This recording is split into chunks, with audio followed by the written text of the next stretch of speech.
A quiet innovator in a crowded city builds a new career by listening to hidden city sounds and shaping them into edible art.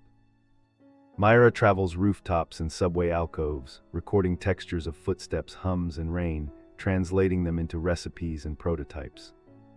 Each dish captures a moment, pairings echoing the rhythm of a street, transforming noise into flavor and memory. Her work blends acoustics with gastronomy, teaching restaurants to design menus that respond to the city's daily soundtrack.